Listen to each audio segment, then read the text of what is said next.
Welcome, everyone. You have missed us for a while. We've missed a month, but we are back with our Journey to LGBTQ Parenthood series. Um, Again, my name is Kenny Hutton. I use he, him pronouns, and I serve as the Deputy Director of the Center for Public Equity. I'm also the CEO, co-founder of the Capital Ballroom Council, principal of Kenny Hutton LLC, and a number of other things. But today I am your co-host, and I am joined today by the amazing, what's that? Okay, that side, there we go. The amazing David Marshall. And Kenya, I don't have that kind of illustrious bio. I'm just the founder and CEO of Journey to Josiah, and that's all. Nothing else fancy. I have no additional entities to my name. Just that one. But you That's know all. what? That's important and that's amazing, right? That the work that you do is amazing, and I love it. I love the work that you do. David, your podcast. Can we talk about that for a second? How's We it been can, as going? I still You see launched myself it. freezing up. I did. It's going well. I'm loving these stories, and I've had some amazing guests, some sitting on this screen, and I let me say this: what it has been, I would say, almost life changing, which sounds probably over the top, but as an adoptive parent, listening to the stories of adoptees, birth parents, birth mother, birth father, I have both who I've interviewed, and when I'm listening at social workers who are foster care social workers who work in private adoption, when I have listened to all of these different guests, I am constantly in awe because there's not one, no two adoption stories are the same. Yeah.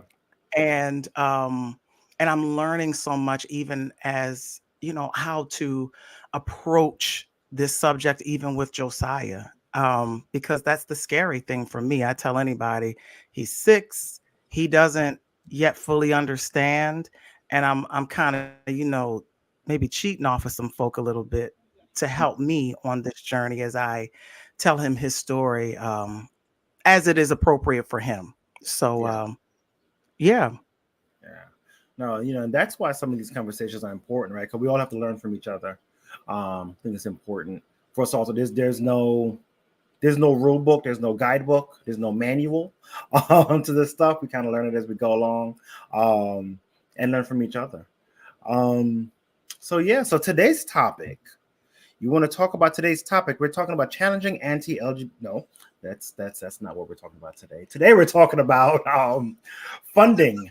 That's another one we're gonna do. Look at the wrong thing on my calendar. We're going to be talking about funding and financing for adoption and fostering. I'm going to talk a little bit about how we came to this. Sure. Well, so let me ask you this question before I go too far in. So you might not be used to this, but I'm a tell-all book. And so for our listening audience, Kenya and I are exchanging messages. As I know, I'm sitting here freezing. So I might have to do a quick goodbye and then come back with a quick hello. Shall I do that now, Kenya?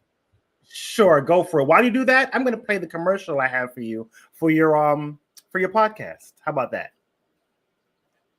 Ah, thanks. All Not a right, I'm gonna go problem. out and Not a come back. problem. All right.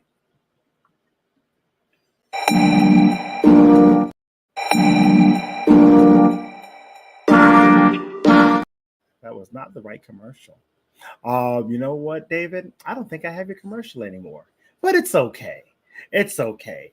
Um, so what I'm going to do while David is coming back in, I am going to introduce our guest. Um, I don't know them very well, but prior to the show, we have been chatting and having a good laugh. So what I'm going to do, oh, and guess who's back? David. Ah, looks like I'm not freezing now. There Okay, you very go. good. There you All go. right. There you. I also realized I don't have your commercial anymore. Oh, okay. Well, So, that's fine. Did you uh, sing to the people while I was you off know, trying to get unfrozen? we want listeners, we want viewers, And if I start singing, they might Okay. ban me off of all social media platforms. So I won't do that. All You're the right. Well, singer we here. won't. You're the voice here. Then we won't have that. We need you to be very active on these platforms. So Yeah. no. All right. Very good. Very good. So what am I Well, I was talking about about? to Am I start. talking about the Yeah. Go ahead. We can talk am I talking about about the topic.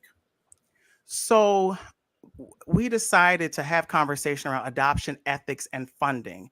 Why did we decide to do both of these? Well, as those of you who are possibly considering this adoption journey, we want to be able to give you as much information as possible to really guide you along that journey.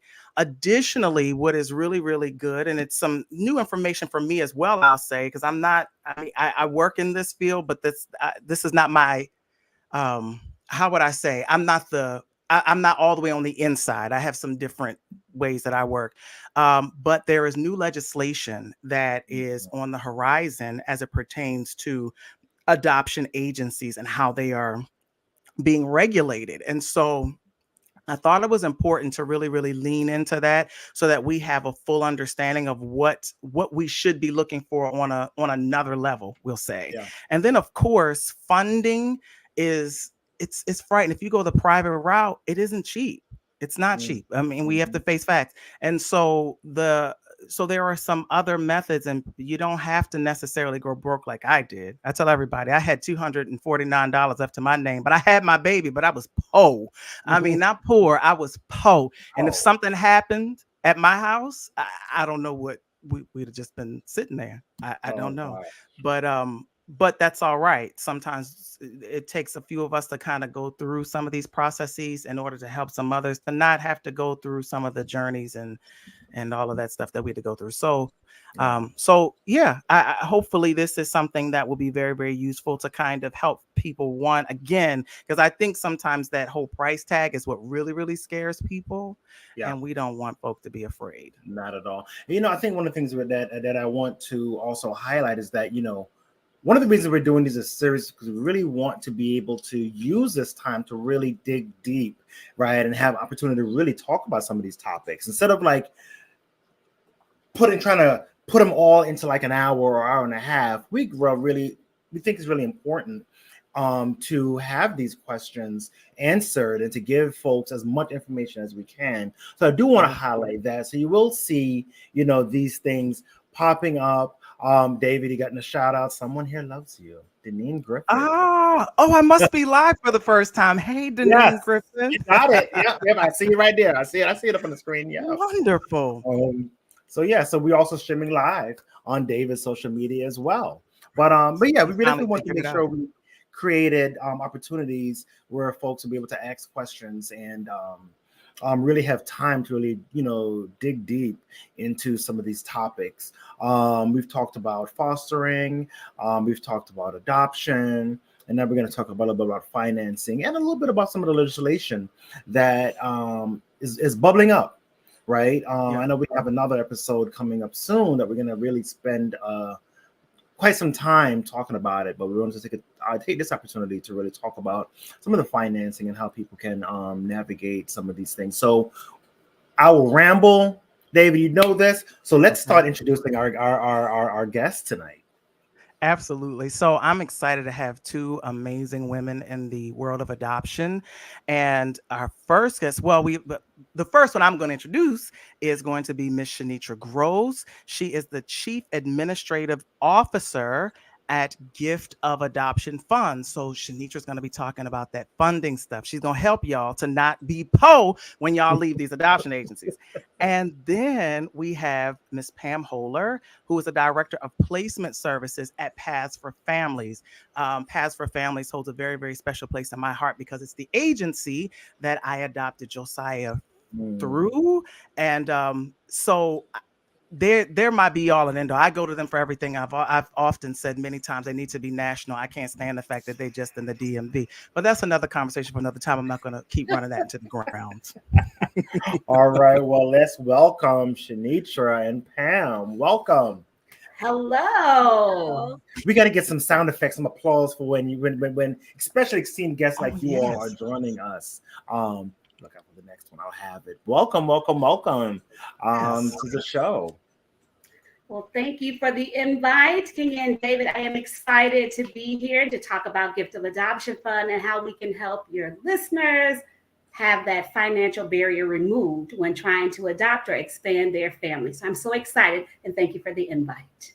Awesome. Thank Yes, you. yes. Thank you. Thank you. I'm happy to be here as well. I can speak to the process and how to remain sane and ethical as you're going through the journey. So I'm really happy to be here. Thanks. Yes, thank Sane and you. ethical is a really good thing. Very We good definitely thing. want to do that. And and part of that would also be, this is why the two of you are together, because sane and ethical also goes along with making sure that we are not, as I said earlier, not poor, but when we Mhm, finish our process, right? mhm, absolutely. All of these things, they work together very, very well. So just a So reminder, let's folks, I just want to say, just reminding folks that they can ask their questions live. You don't have to wait for a delay. Pop your questions in the comment section, whatever platform you are on, and we will get your questions answered. David, take it away. All right. So, as I said to our guests, we're diving into this whole idea of one, how to identify, and we've talked about this a little bit in the panel, but in a different regard. When talking about identifying right adoption agencies before, we talked about those agencies that are going to be inclusive agencies. As many of our guests, well, some of our guests probably don't know that it can be a struggle for those in the LGBTQ community to navigate this world of adoption and fostering. So we've gone down that road, but we've not gone down the road of ethics and what we really, really need to be looking at on another level in terms of adoption. Of course, and Shanitra is going to also take us into that world of how we're going to fund it. And so I want to, as an opener for both of you, I want you to kind of, and we'll start with Pam, talk a bit about your role at Paths for Families, Paths for Families, who they are, what they are. Y'all know I love you so much, but I'm going to fall back. Pam. Well, some of you may not know, we were an agency known as Adoptions Together for many years, and we want to hold on to that brand equity. So we are now all the placement programs. So all of the programs that we have that are related to just that process of home study, training, placement, post-placement finalization are all still called Adoptions Together, a program of Paths for Families. So I just want to make sure that folks realize that we are still here as Adoptions Together. But my agency helps families in the DMV, the DC, Maryland, Virginia area navigate the process. We go through the home study. We have an infant placement program. So those are folks who are wanting to adopt an infant. We help counsel expectant parents. We help prospective adoptive parents as they wait. And then we help with placement. We also have a foster care adoption program where we help families in our area adopt children who are legally free, meaning their parental rights have been terminated and they are in need of a permanent resource for an adoptive family. So there are all sorts of ways to adopt through our agency, just to give you some context. But, it was really interesting when you said that, David, about, identifying an agency, identifying a space for the LGBTQ people that's both ethical and what Shanitra is going to talk about later, financially sound. And I would really, really encourage folks to look into a couple of the different accrediting bodies that can help folks, look for the right agency. We've got the Human Rights Campaign, All Children, All Families Initiative that supports their accreditation process that looks at agencies, foster care and adoption agencies throughout the country to ensure that they are inclusive, that their policies are inclusive, that their documents, language, values, everything are inclusive and accepting of the LGBTQ population. So that's a great place to start first. And I'm not sure you knew that one. No, absolutely. That is a great one. And can you can you tell our listeners a little bit? Now, I know you're not here working for the Human Rights Campaign, but can you tell them a little bit of how they can possibly navigate? What would they be looking for there? Sure. So the Human Rights Campaign is a large lobbying organization for the LGBTQ community nationally. And if you were to go to their site, it's like hrc.org. They have the All Families, All Children initiative. You click into that tab and they have a tool there that says, find a reputable agency. And you can go to the state and kind of narrow down to see where you are and who the agencies are in your state that are accredited by the HRC. And there's varying levels of accreditation as well. My agency happens to hold the highest level of accreditation. We are the innovator status, which basically means we've been turned inside out, upside down to ensure that all of our practices are sound for the LGBTQ population. But there are other levels of accreditation as well that just show that you're working with allies. That's awesome. Absolutely. I didn't know that was on the HRC's website. Yeah. I'm sorry? Yeah. I didn't know that was on HRC's website. Yeah. Interesting. Good to know. And it's true. It is. You do have to go inside out to be accredited. So little joke there from me.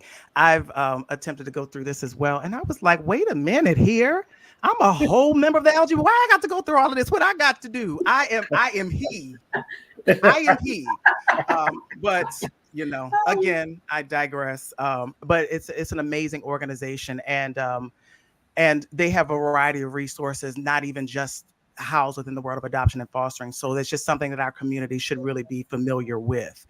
And Shanitra, tell us a bit about Gift of Adoption. So let me just say one little aside. I became familiar, I think, maybe a year or so ago. We began to email one another, and I was like, wait a minute. This is what people can actually get a grant. I've never asked this question. Maybe I should ask it in front of everybody. Can I submit my documents now and get a retroactive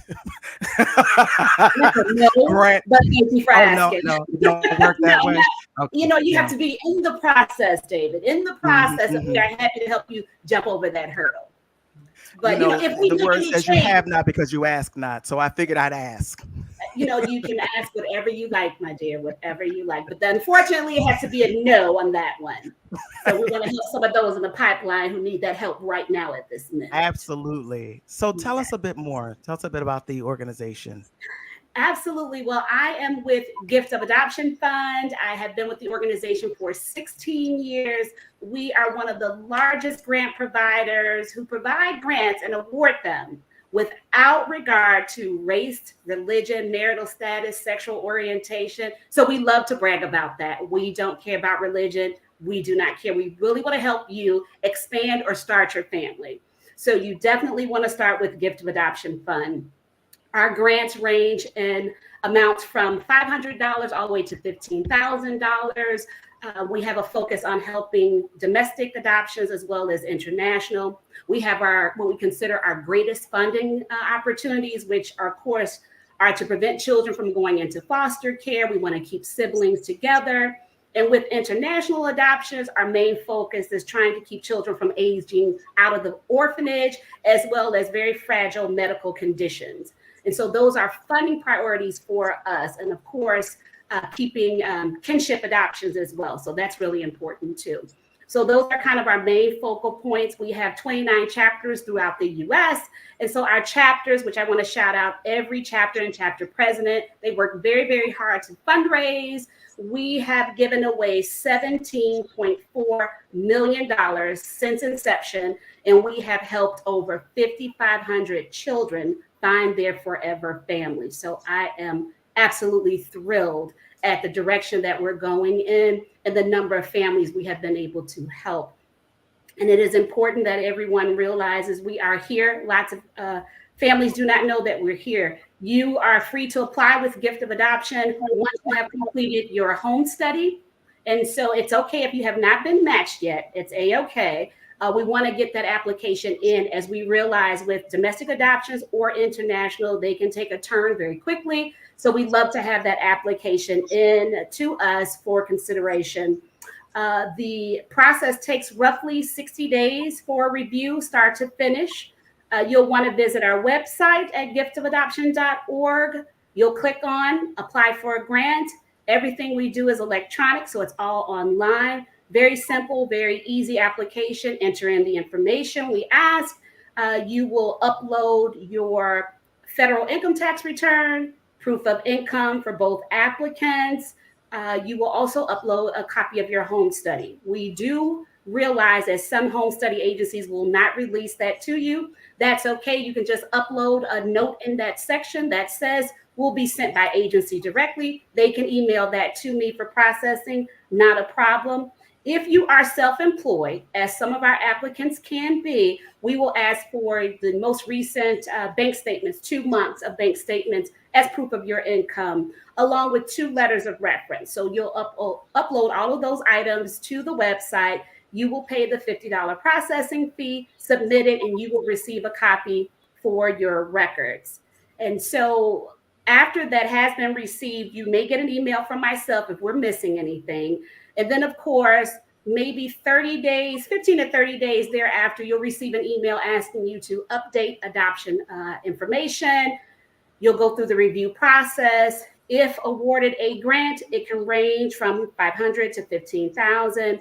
That grant will be dispersed if it's a domestic adoption, upon placement, if it's an international adoption. Once you have your final travel dates in place, those funds will be dispersed to your adoption agency or attorney. If your balance is 0 at the time, do not worry or panic. You will receive a refund of that overpayment from your agency or attorney. So that's kind of how the process works a little bit in a nutshell, kind of the Cliff Notes version.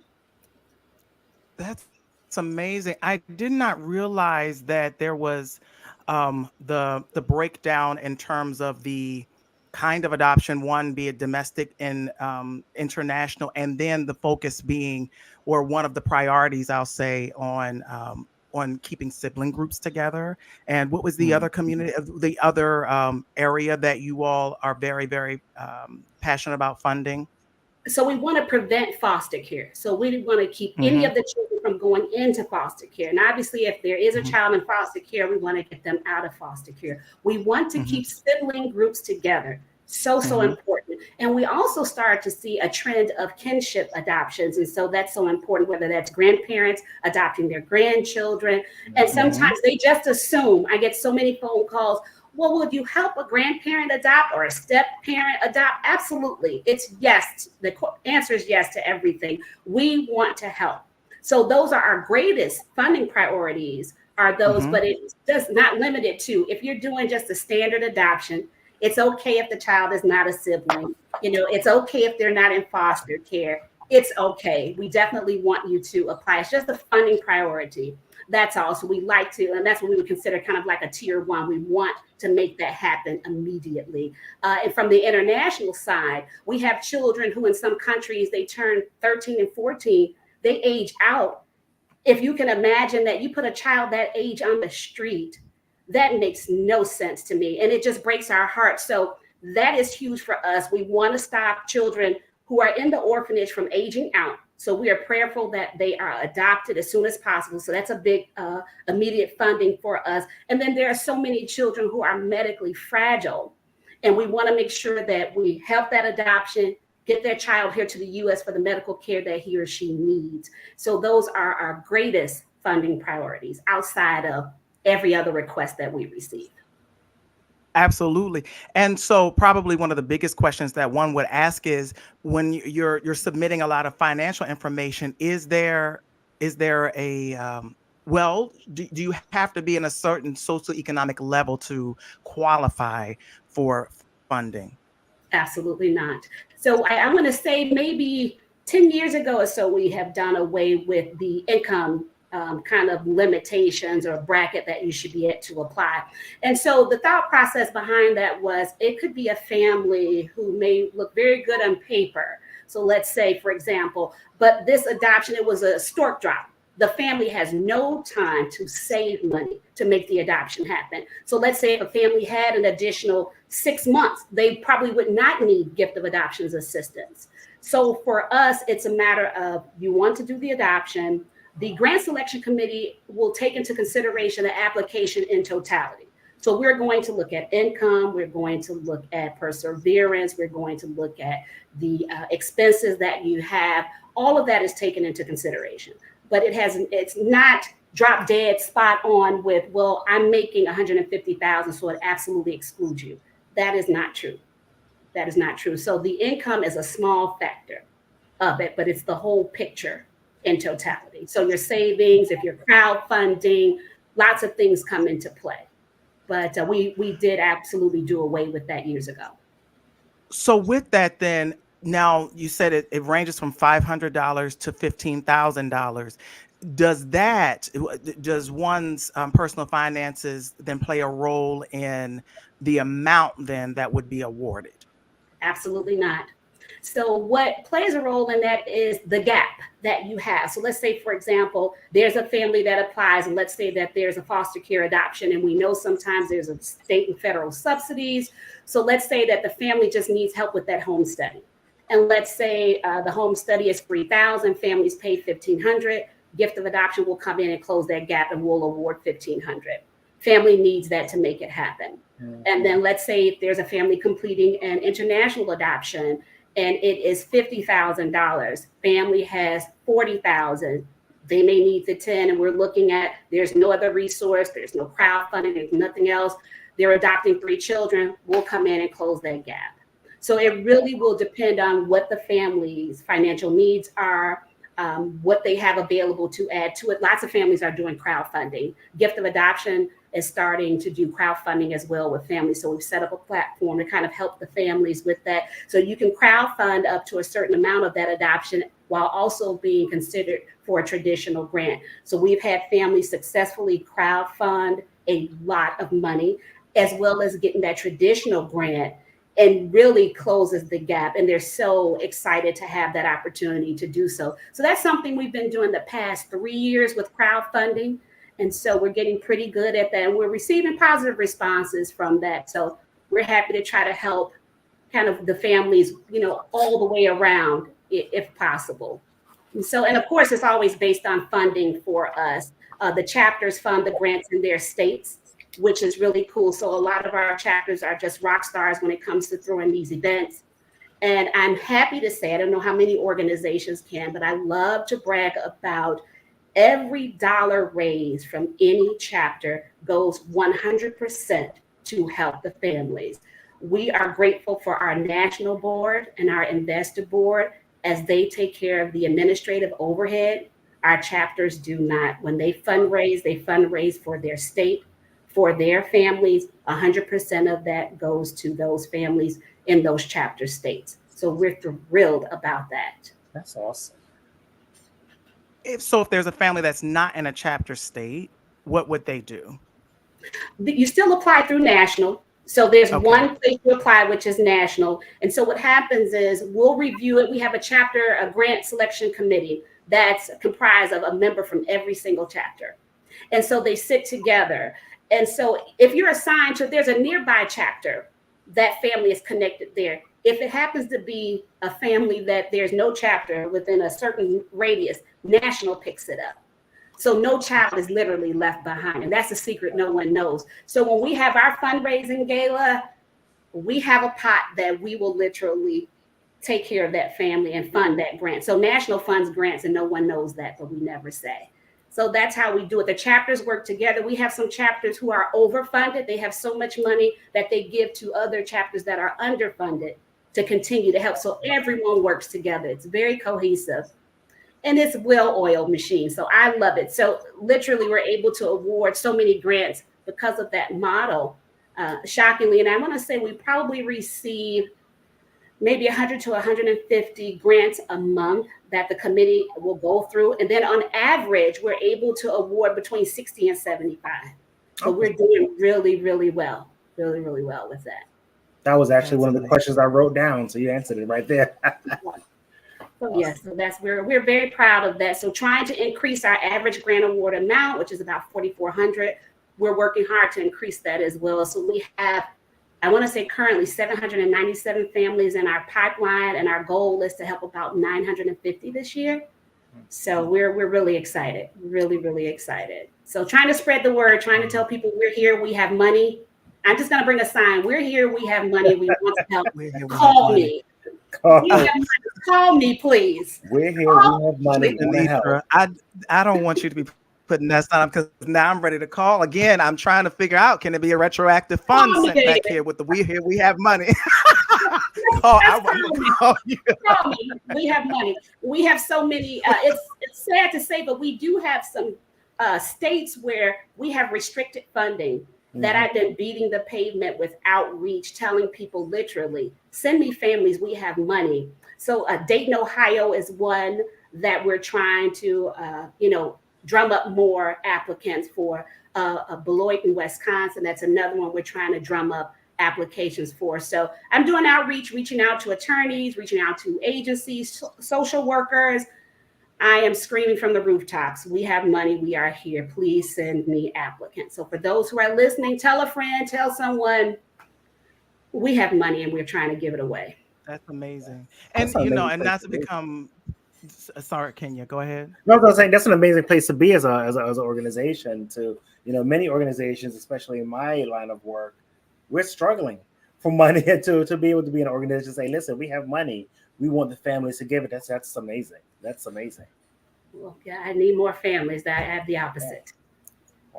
Wow. Well, hey, not to become political, but I don't know. It must not be as bad as some of the people think if they're able to then donate these amounts of money, right? So, but I'll leave that right there. I'm going to segue over to Pam for a little bit. So, and kind of keeping it in this conversation a bit more, and then we're going to go into some of the other legislative things.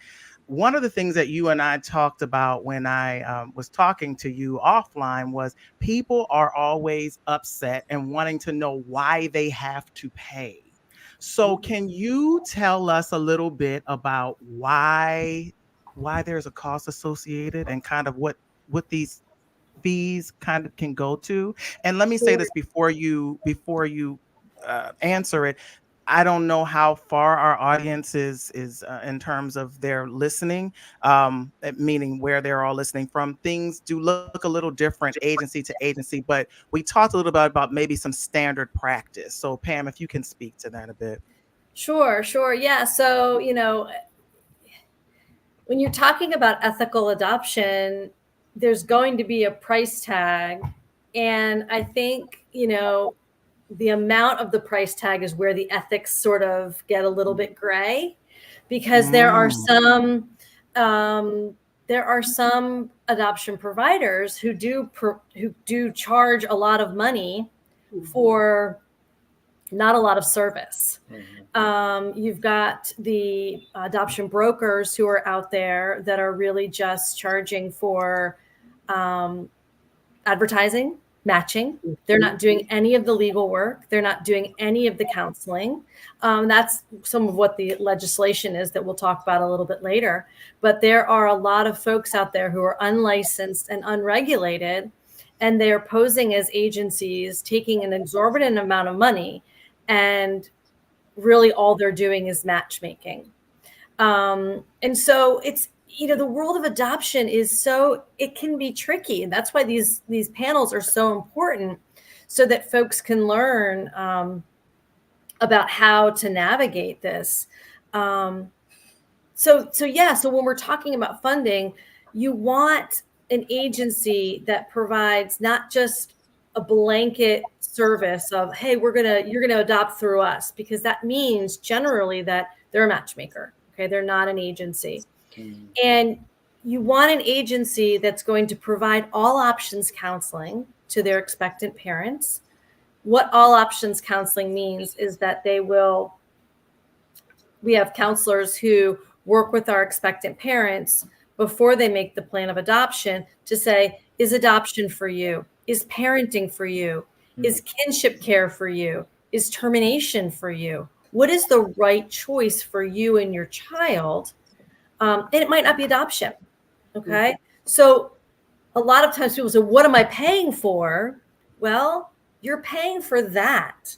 You're paying for those counselors to do the work to ensure that adoption really is the best decision for this individual and her child. And then you're also paying for matching and home study and the services that professionals, experienced professionals, are providing to you. You want the legal work to be done, and you want it to be done correctly. Right. You want the counseling to be done, and you want it to be done correctly. And so, when you're looking at an agency or an attorney or whomever, whatever path you're taking, look to see what their fees are, and look to see that you can get a fee sheet that sort of spells out all the things that you're getting. If you're not getting a fee sheet and they're not spelling out to you what you're getting, that's a red flag. Okay. That's Love a red that flag. Tip. I was going to ask, how do we know, like someone like myself who's entering this arena, how do we know some red flags about, who's an adoption broker and who's not? And you kind of answered that with the fee sheet, because as I've had some conversations with some folks, some have given me a fee sheet and been very transparent about what the money goes to. Some have not. And I've had those, and I was just like, why can't you tell me what I'm paid for? You want me to give you $150,000 that you can't tell me exactly how that's being broken down? Right. Agreed. Yeah. And I was just like, that doesn't make any sense. So yeah, thanks for sharing that.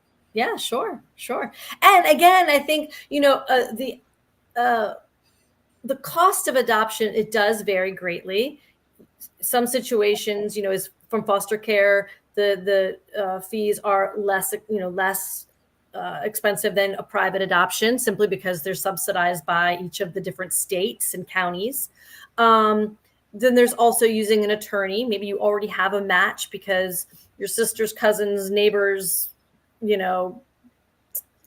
brother has somehow gotten a situation in which they want to make a plan of adoption, and all you need is an attorney, so that the fees are more minimal there. Mm-hmm. But I've also seen some of these agencies charge just such exorbitant fees, and they don't tell you what it's for, right? Mm-hmm. So the average cost of adoption in the United States can go anywhere from, say, $10,000 to $40,000. And those are like the more, that's what I'm talking more about, ethical adoption. If you're going beyond $40,000, you really want to start asking some questions about. You just blew my mind right there when you said to 40,000, because like I said, I spoke to someone else about, they was charging over $100,000. Yeah, that's. And you just said it should go 10 to 40. And I'm like, I'm sitting here like, wait a minute. I was getting ripped off. Wait, you spoke to an agency, and that was the. I spoke to a number of people. I have emails, and they quoted me numbers way more. I didn't mean to interrupt you, but I was just like, wait a minute. No, that's $40,000. That's okay. Yeah. Wow. Yeah. Oh, wow. Yeah, and I mean, I'm only looking at my 3 jurisdictions, Maryland, DC, and Virginia, but I also am a part of various different consortiums, and we share information. We also do interstate adoption. So some of our families that are living in Maryland, DC, and Virginia are working with agencies in Indiana and Utah, California, what have you. So we see different agencies, and we've seen some of these price tags, and it's just, it's a lot. Also, something to consider with finances is every state is different in terms of what kind of expenses you can help an expectant parent with prior to the birth of the child and then after. I recently learned that my 3 jurisdictions, my 2 jurisdictions, I should say, DC, you don't need it, but in our 2 in Maryland and DC, you need a doctor's note in order to provide living expenses for an adoptive or an expected parent. Many states, you don't need that doctor's note in order to provide living expenses. They may need to be approved by a judge, but it can be anywhere from a couple $100 a month to almost $10,000 a month for some of these expectant parents. So that's something else that families need to look into when they're looking for an agency, asking about how do you fund birth parent expenses, expectant parent expenses. And I say expectant parents because a lot of times you're providing expenses for someone who's considering adoption, but in every state, they don't none of their consents are really binding until the child is born. Mm-hmm. So they can change their mind, which is their right. Mm-hmm. Yes, yes. So let's segue a little bit more into the ethical area. So we have accredited agencies and we have licensed agencies. What are the differences? What are the differences between the two? Are there differences between the two?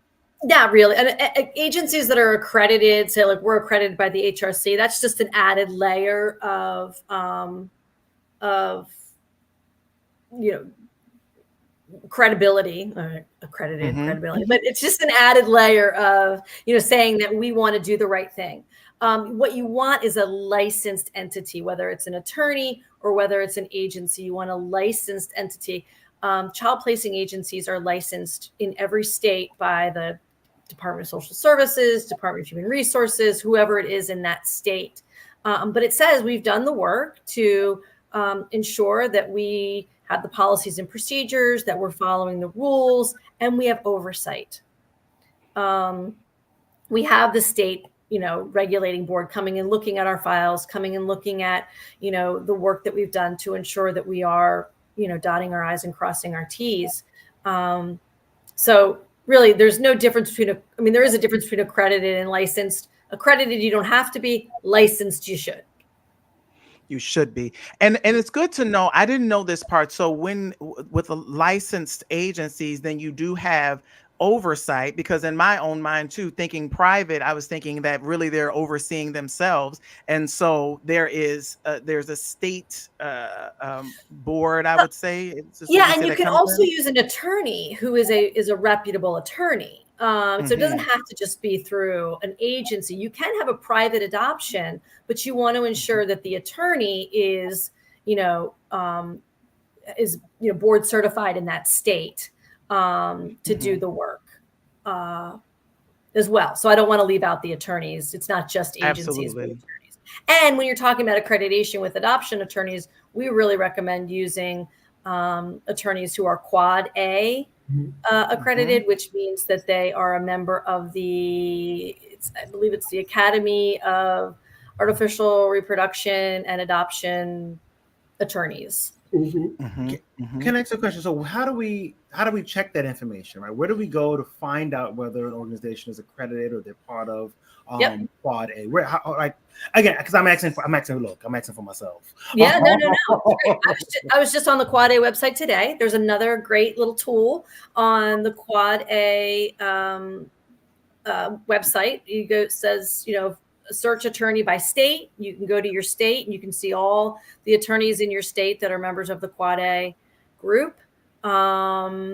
Similarly, I would encourage you to go to a site called Ethical Family Building, and they have a tool on there called the Adopt Change tool, where you can find out if an agency is an accredited agency or a licensed agency and not just an unlicensed, unregulated entity.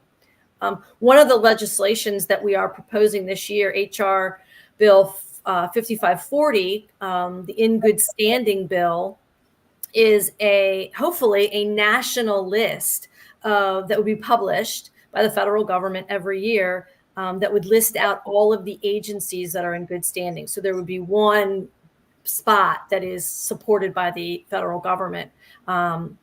It's not there yet, but we're planning on it. The one that I mentioned that's through Ethical Family Building is really just a tool that they created. It's not supported by the federal government. It's not law, but you can, they have done the work to get folks on there. So there's a couple different ways that you can search out, agencies and attorneys to use. And of course, HRC, we can find accreditation by, like for gifts of adoption is there as well, right? Yep. Yeah. Yep. Could you say that? And I wanted to add in there one more time. I'm sorry, I keep on jumping. Could you just say that one more time? It's Quad, QUADA. How do you spell it? It's just AAAA. Yeah, Quad A. Yeah. I would have been Googling the wrong thing and found myself somewhere. Yeah. If you type in, I think the way that I usually get to it is Quad A attorneys. But yeah, it's the American Academy. No, sorry, it's not the American Academy. It's the Academy of Adoption and Assisted Reproduction Attorneys. Gotcha. So it's adoptionart.org. Adoptionart.org. Thank you. Just wanted to make sure, not for myself, but also for the listeners that are listening tonight and in the future. Thank you for that. And I want to tag into that too. The other thing that listeners should consider, even with a Quad A attorney, is looking at their bios to make sure that they too are working with all families. Not all attorneys are doing that either. And so in their bios, they do specify, and it's not to say that those who don't have that there, they don't. But unfortunately, I tell anybody, if I got to go looking, I'm probably not going to be bothered with it. It should be right there for us to know, right? So another thing to look at, not just with the agencies, but with the Quad A attorneys as well. So Pam, the bill that you just made reference to, this is the new bit of legislation that is on the table, so to speak. Mm-hmm. There are several right now that are on the table. One was HR Bill 5540, the In Good Standing Act, which I talked about. But a bigger one that I really want to support is the HR Bill 6220, the Adopt Act. And this is a bipartisan bill that calls for oversight, protection, and transparency in adoption. And it would eliminate the use of online for-profit brokers. And would really just kind of hold the standards of having a licensed, regulated entity performing adoption services in the state in which they are licensed. When you say online for-profit brokers, can you we don't want to be calling any names, get ourselves in a whole bunch of trouble, but so there are so many, and you and I have talked about this too in our many conversations. There are so many of these online quote unquote adoption entities, we'll say. So when you talk about so is there a difference then between some of these entities that are specifically brokers and some that are actually legitimate agencies, if you will, or placing? Well, you want to make sure that you're working with someone to do the matching that is licensed in that state, because every state has different laws about adoption. Adoption is not nationally regulated at this point. It is regulated state by state. And so my agency works in Maryland, DC, and Virginia. We are experts on the law in Maryland, DC, and Virginia. So if I get an expectant parent who calls me from Ohio, I'm not going to be the best person to talk with them about making an adoption plan in Ohio. So what's happening with a lot of these unlicensed and unregulated brokers is they're off in another state somewhere. I won't even mention states. And they're working with an expectant parent from Ohio. They match them with an adoptive family from Maryland. They're out in, let's say, Alaska, just because it's the furthest state away. They don't know anything about the laws of Ohio or Maryland, right? And they match them without doing any options counseling, without doing any adoption education. They match them and kind of send them off into the wild. And when I say the wild, they usually try to connect them with an attorney, not always a Quad A attorney. So it's not always someone that knows about the laws of both states. They might know the laws of Ohio. They don't know the laws of Maryland. And there's just not a lot of, I don't know the word I'm thinking of, but, there's a lot more information or a lot more education that needs to go on than just the match. Right. And so what's happening is people are getting matched with expectant parents who aren't ready to make an adoption plan. They may be getting matched with individuals who never even thought of making an adoption plan, but are kind of, this is just something that they do. But then also they don't know the laws. I had a situation recently in which we got involved and we found out that an expectant parent was being paid living expenses, but they wanted to go by Maryland law. they can't go by Maryland law and get paid living expenses without a doctor's note. But this matchmaker didn't know that. So they were facilitating this process that could have been considered unlawful. Mm-hmm. I have a question.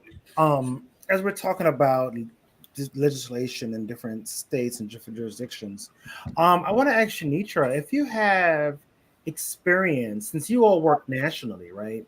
Have you experienced some states that had legislation that made it difficult for you all to provide resources and support to families for adoption?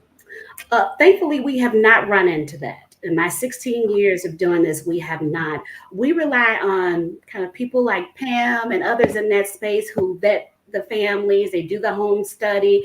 We make sure for us, even on our site, we provide you with some resources for COA accredited agencies if you're doing international adoption. So we too are on that ethical bandwagon. We want to make sure that families who are doing these international adoptions are doing it the correct way. It's not a black market adoption. So we also have that at the forefront, and we'll put resources on our webpage so that families who are researching can click on certain links that will take you to Quad A attorneys, will take you to the Hague accreditation. It'll tell you what Hague accreditation is, give you all the resources, tell you certain countries that'll be listed with a travel advisory that says you can't travel right now to complete an adoption, and it gives you that information. So it's really helpful for all. But we have not, based on our role in the adoption process, we wouldn't see a roadblock like that. By the time the family makes it to us, every hurdle has been jumped except the financial hurdle.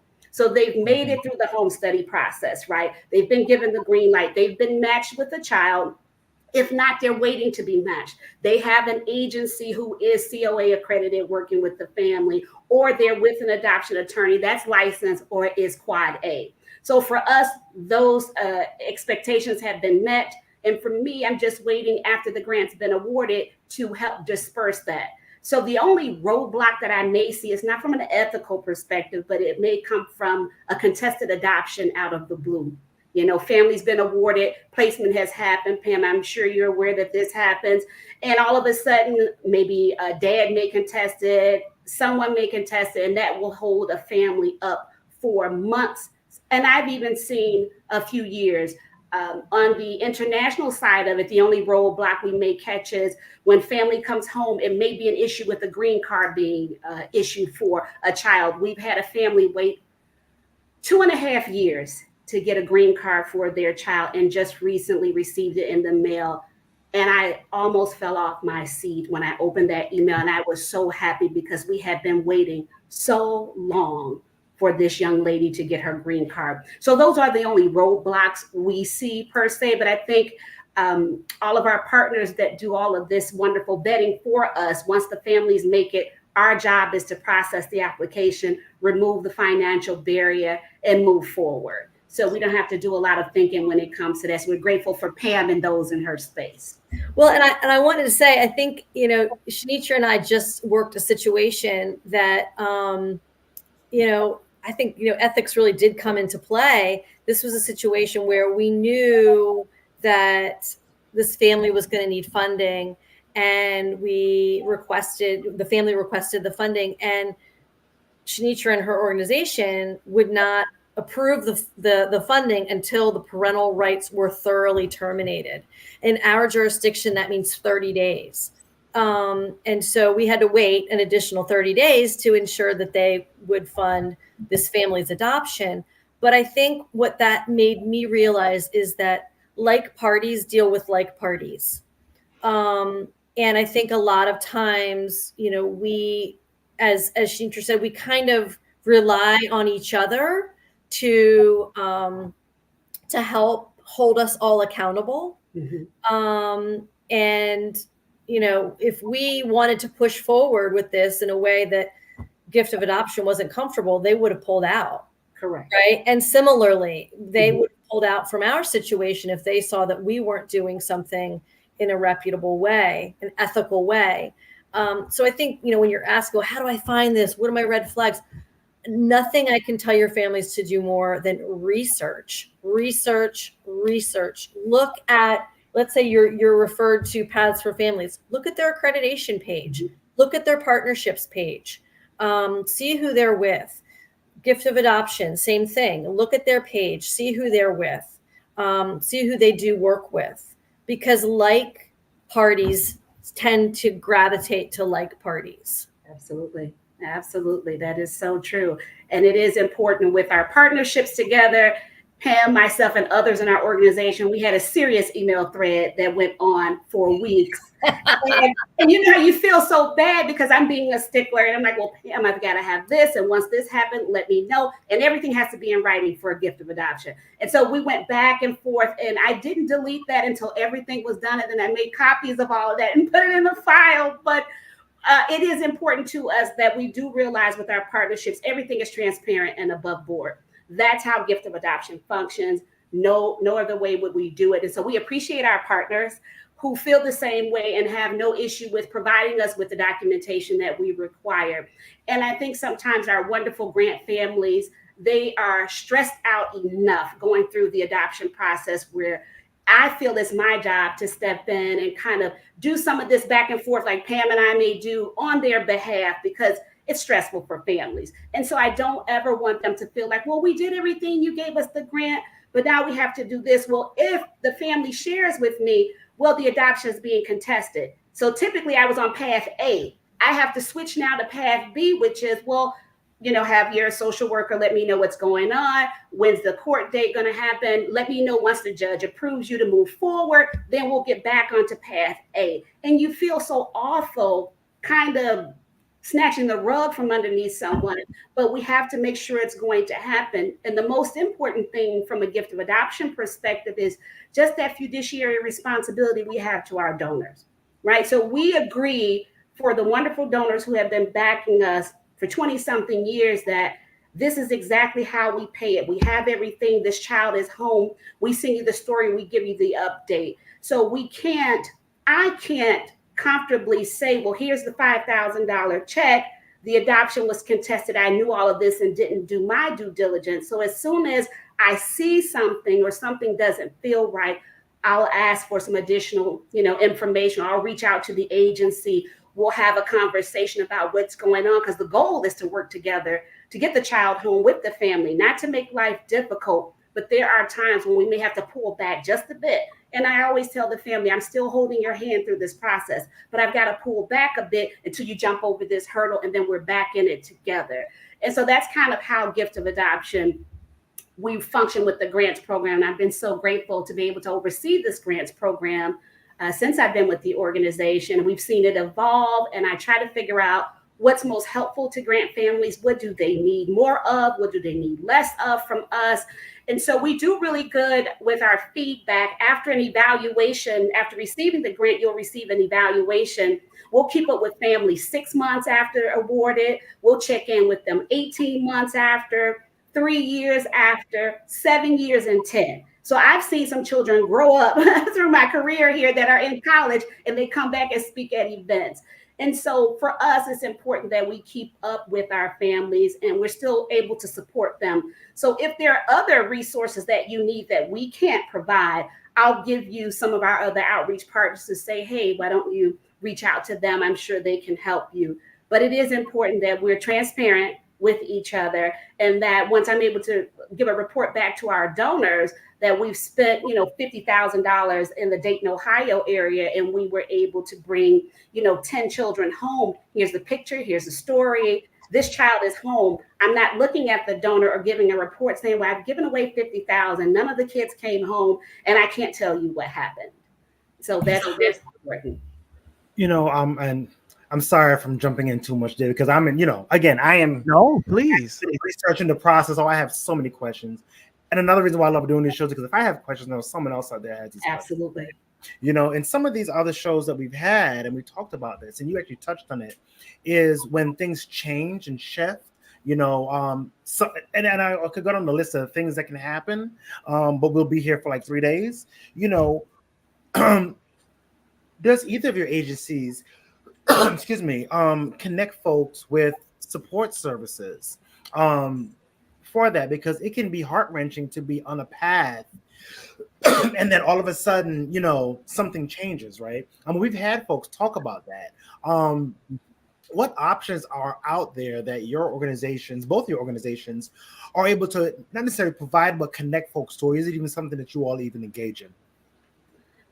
I'll take it first, Pam, if you don't mind. So for us, we don't have a buddy system set up with that regard. I think when families call us, or me specifically, when devastation has occurred, I'll get two types of calls. Devastation has occurred, match didn't happen as it should have, or, oh my gosh, we're home with our baby. Thanks again for partnering with us. But when it's the call of birth mom decided to parent, that's a tough call to receive. I've received so many, and that's a number that I hate to see that keeps increasing, but there's nothing we can do about it. I end up crying on the phone too, because I've become so close to my grant families. As I always say, these are my grant families. And then I think, what can I do to help support you?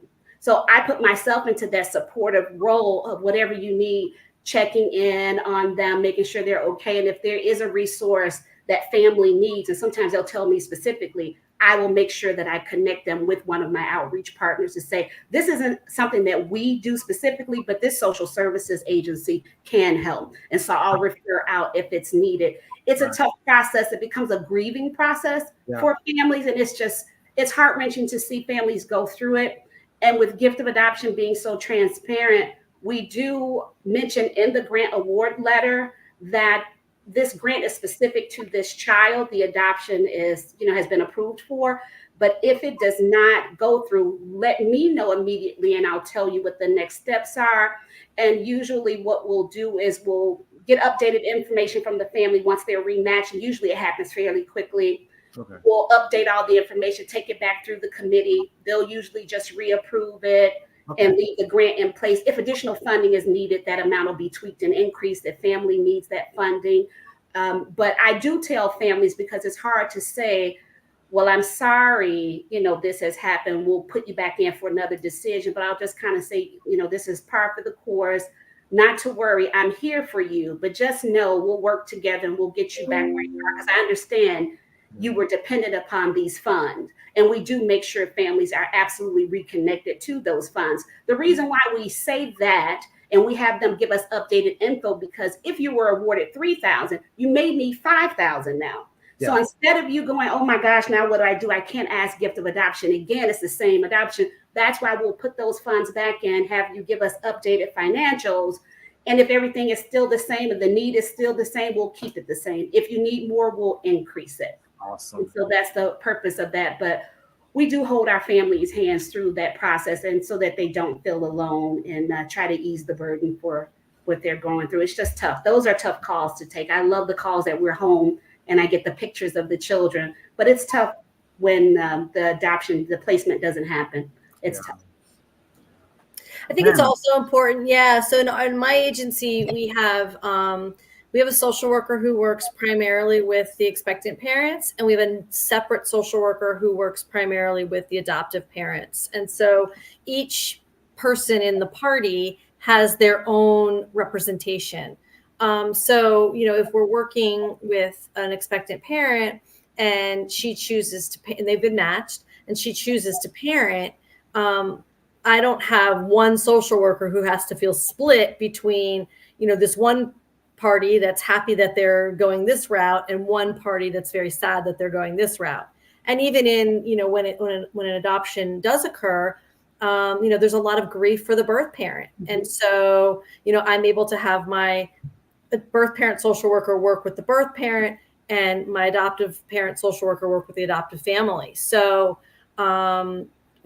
very separate. We keep it separate so that they have that support and representation, as they go through the whole process. We've had situations as well when families needed a little bit more if there was a disruption, and the baby went to live with the birth family.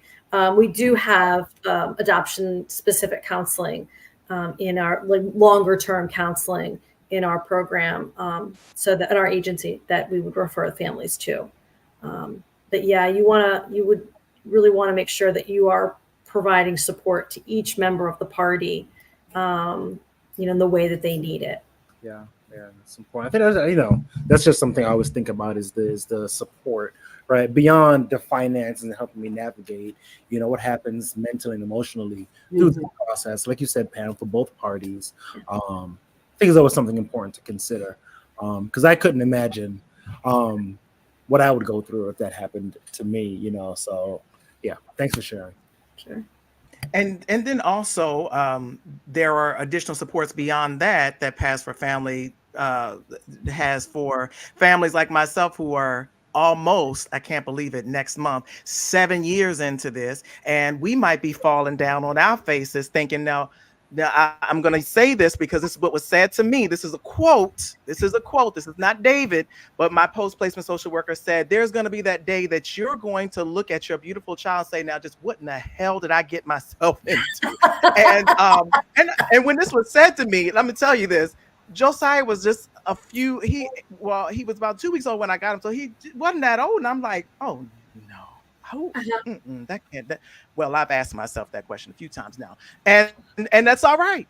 I still love my baby with everything in me, but I have asked the question. But I would venture to say that some people who push their babies, I'll ask that same question too. So I'm just going to say that. All of that said, Pam, how do you help those of us who've now asked ourselves, what the hell do we get ourselves into 7 years later? Yeah, 7 years later, 17 years later, 27 years later, we have post-adoption support. We believe that, so our tagline is every child, every family, every step of the way. And we have adoption competent, adoption specific therapists to help families, whether it's, talking about adoption specific issues, or maybe your child is having behavioral challenges that might be rooted in identity and, self-esteem. We're there for that. We also have a post-op search and reunion social worker who, for families that maybe don't have that open relationship with the birth family, but they want to make that connection, say 21 years later, we have search services to help them make that connection and unite after 21 years. So yeah, we've got all of that at our agency. So I'm placement services. I'm all of the stuff that happens for the actual placement. And then I've got my clinical services, my director of clinical services, who handles all the counseling and support groups and family finding and all of that. And let's dig into something else. So it's going to sound like Pam and I sit on the phone every day. We really don't. But when we have our conversation, I'd love to. No, Shanitra. I'm sorry. I'm gonna call you because you know what? I gotta ask you about some things. So I'm busy. But there was what you say, Shanitra? I said I'm busy. You have time to talk to Pam. I'm busy. I'm going to talk to Pam because she's talking to you and me, but you're not talking to me. I'm talking to Kenya. I'm done. I don't have time. Look, she got the money. I'm here to talk. Well, right. And I'm trying to have a conversation too. Still, I feel like I need to. For you, David. The door is closed. This is horrible. So, in one of the other conversations that another person and I had, when we're dealing with this whole ethical piece, there are so many misconceptions and we're just going to call a thing, so many untruths that go into this. And I'm very conscious about how I approach it, because what we have to understand is that adoption, while it is beautiful, while it has been amazing for me, there's still a trauma, not to my child as an adoptee, and clearly to that birth parent and anybody else who has been closely associated with this process. And so with that, there are some things out there that deal with, and this is why this ethical conversation was so necessary, deal with the vetting, and that there are agencies that are not properly vetting their prospective parents. Pam, can you speak to that a little bit? Can you tell us a little bit about what that looks like? What reputable vetting looks like? Or so really the vetting that, and I'm using the word vetting, but really we're talking about the home study process, which is that process that really does vet the prospective parent. Yeah. So there's two layers to that. I mean, every state has its set of regulations that governs the home study process, that lists out the number of visits and the kind of information that is gathered, like background checks and financial information and medical information. So every state, again, every state has its own regulatory outline as to what should happen.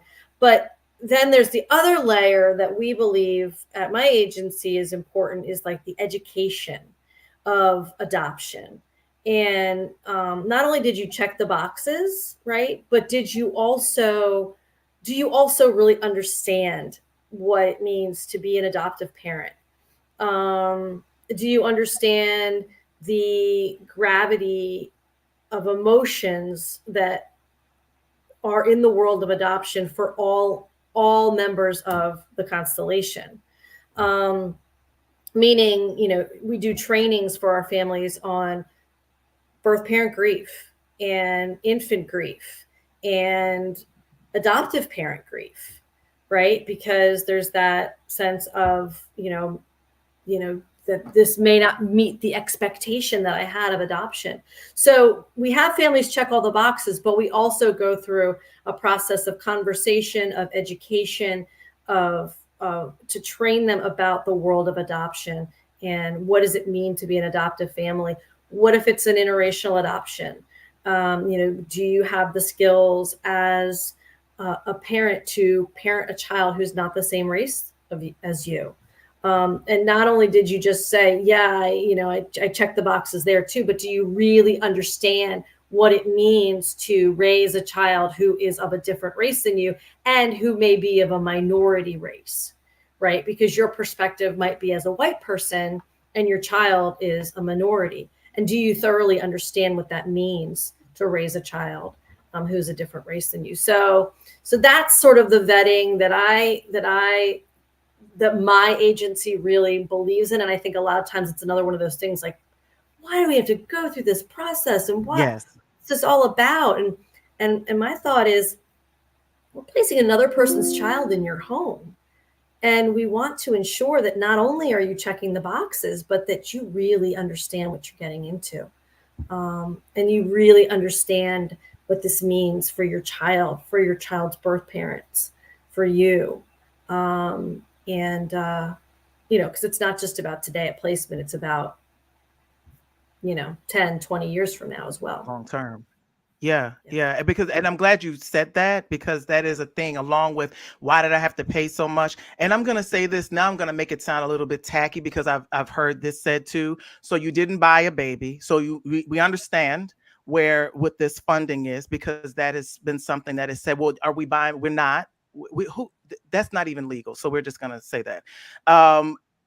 And with that, when it goes into that whole thing, and I'll say this as an adoptive parent, there were times, especially when you're waiting, and again, there are so many similarities with the adoptive parent and those who are, I might say this incorrectly, who are on the journey, who are trying to conceive, and they're struggling in this, and we're all sitting there. So the prospective adoptive parent who's waiting and the one who's trying to conceive, and we're all looking, thinking, why did it happen for them?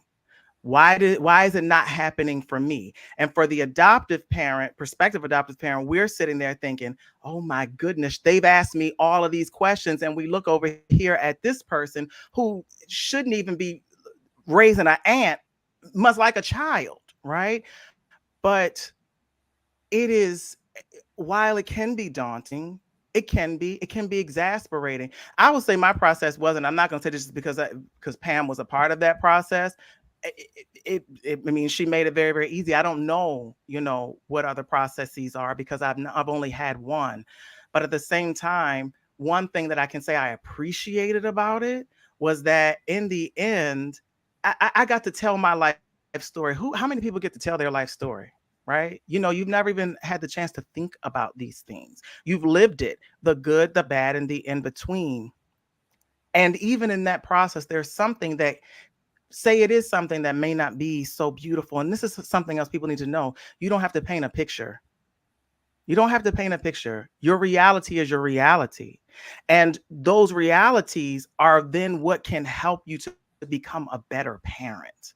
They really can. Because if you've had this perfect life, I don't quite understand how you would then go about parenting, because life isn't always going to be easy, right? But I say all that to say that people do. They have that question about why I had to go through all this. Why did I have to tell all of my business? It can be a lot, but I say look at the beauty in it, because there is the time when you can look back and reflect on things that are pretty remarkable about your life and your experience. The churchy thing is there's a song I like, How I Got Over. So sometimes when there's been that other thing that hasn't been so good, you can look back through telling that story and say, oh my God, I got over, and look at where I am now. I just had to put that in because, again, there are these things that are out there, and I get it. When you're not a part of a process, you don't understand, and you kind of pick it apart maybe in the wrong ways, or maybe you've heard things that just are from one perspective, and sometimes if we get one-sided situation, it may not necessarily be completely and totally accurate. And I had a ramble moment, but again, this was something that was a pressing thing. And to that, I'm gonna jump over to you, Pam. Was there something else that based in that conversation that was had? Because I'm going to say this, Pam and I saw something. We saw a video that bothered us. And I didn't know she'd already seen it. I saw it and immediately sent it to her. And it dealt with and there was an adoptee having conversation. That's why I say there is trauma. There is trauma. And we never want to be um, insensitive to the trauma that can be.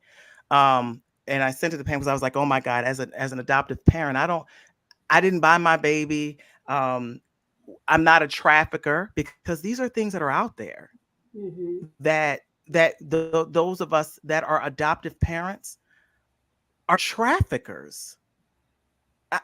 I mean, these are the things that they infuriate me, but I have to learn to not be, because again, there's somebody else whose experience is something a little different.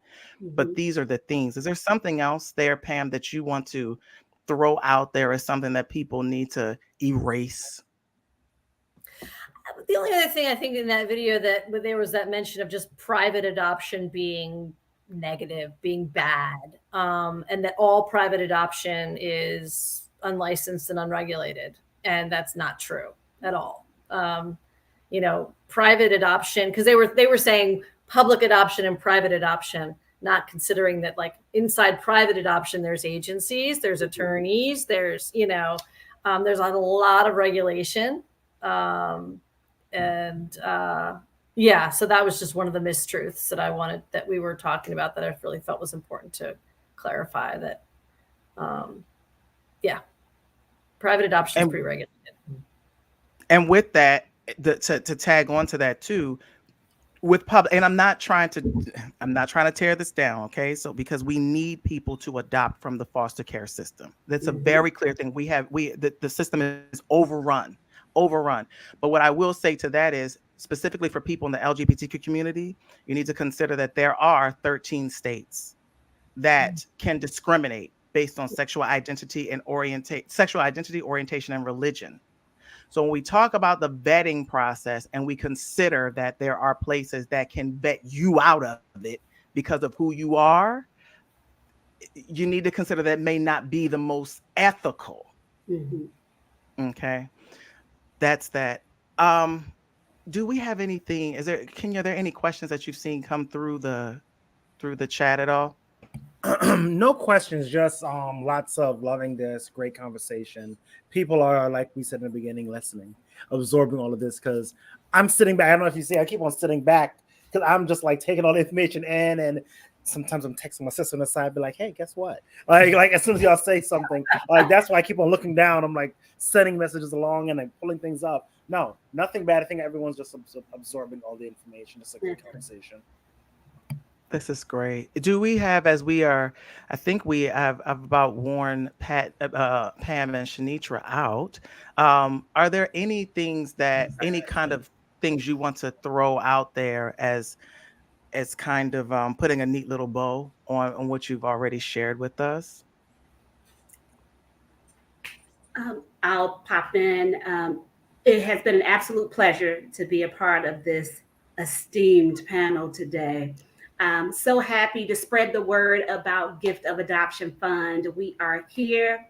I have money. Email me. Get on the web page www.giftofadoption.org.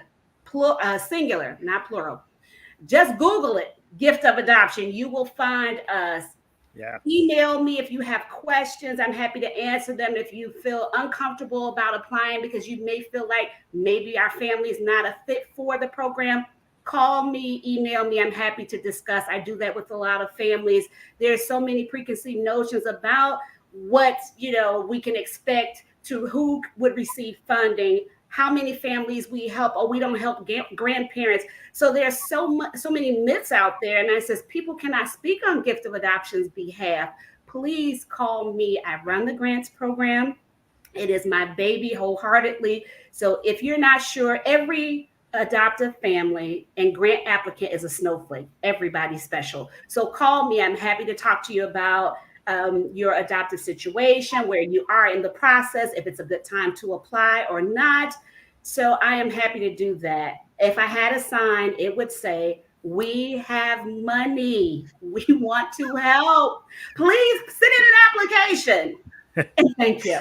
Takes a bow. You're gonna get some other calls because you can't be yelling out, "We have money." You can't yell that out. It's like everybody in reverse. We have the money. So I'm just saying, we're trying to help.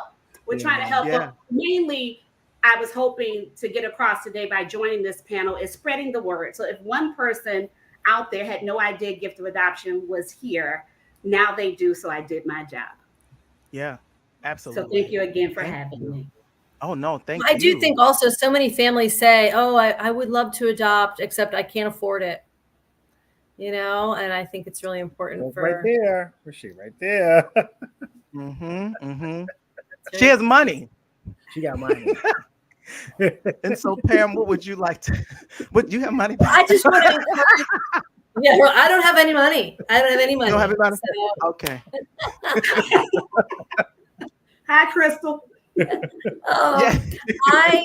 I just want to encourage families to do their research. As I mentioned earlier, like people tend to stick with like people. Yeah. Do your research and ask ask those people who they would refer.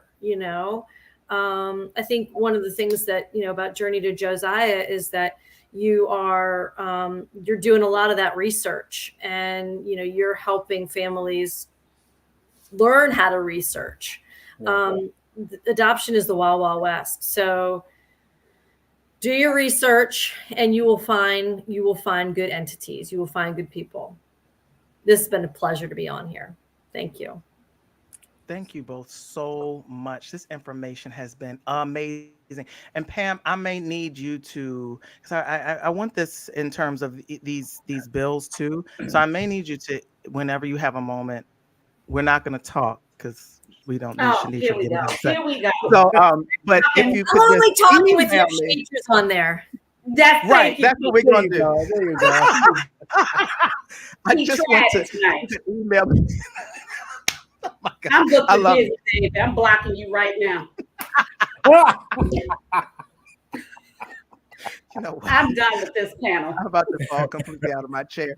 And so if you could just email me those bills. And then we want to make sure that the people have the bill. I need the bills too, so that when I'm telling my families what to do, I can talk while we know that they're not officially passed yet, that they're on the way. They're on the way. No, Shanisha, I'm going to call you tomorrow. We need to talk. I'm busy. But yeah, if you could do that, that would be wonderful. Kenya, I'm sorry. Oh, no. You're great. No. This has been a great conversation. Thank you all for this information. I didn't know, I've known the name of these organizations, but I didn't know all the great work that you all did. because I've been on a lot of websites. So I definitely remember these names. So it was great to have an opportunity to sit and speak with you all. I would love to on the Center for Black Equities page, Capital Ballroom Council's page, share your information, share your websites, and your contact information, because I'm sure there's going to be someone that may not be watching the show tonight, but will watch the show in a week's time, or someone like me that's at 4 o'clock in the morning scrolling through YouTube, come across it, because that's what I can't sleep. I go right to YouTube. I would watch this and I have questions, so I encourage folks to reach out to us, drop your question in. We'll get you the answer, and we'll create a resource for all this information. I did want to talk really quickly, not to plug anyone in particular, but recently I attended a meeting, a Gallup roundtable for the Kids Save Embrace project, which really talked about the American views in U.S. foster care, which was quite interesting. And there's a lot of information that if you go to the website, kidsave.org, you can read the report and really see some people's impressions and thoughts about fostering, and get some clarity in some of the misconceptions, like we kind of did tonight, talked about it. So that's something that I actually keep it right here, because I'm always thumbing through it. I'm going through it. But no, this was great. Thank you both for so much, not only sharing the information, and doing the work, but also being great people and clearly enjoying to do the work as well. I want to thank you, because you can do the work, but if you don't enjoy doing the work, you can tell. You can definitely tell that both of you enjoy doing the work and enjoy creating these families. Yeah. I want to thank you all for that. Aw. Thank you. Thank you both so very, very, very, very much. And to our guests, I hope that you all got something very, very meaningful, something very, very useful. The adoption journey is not as daunting as you may feel. I always say this all the time. It seems challenging, but it's not as daunting as you may feel. And there are people like myself that can help you along the way, no matter where you are in the United States. We do this together. I hold your hand. I help you walk through this process. There is nothing greater in this world, honestly, for me, because this is the process I know, than walking this process. It is beautiful. It's amazing. And then when you have great people, such as a Pam from Paths for Families and a Shanitra who's got money, honey, then you know you can do it. You know you can do it. So there's a lot out there. There's a lot of support, and you can do it. You can do it. Don't be afraid of the process. Absolutely. So thank you all again. And have a great night. You guys as well. Thanks again. Thank you. No problem. Thank All right, you. good night.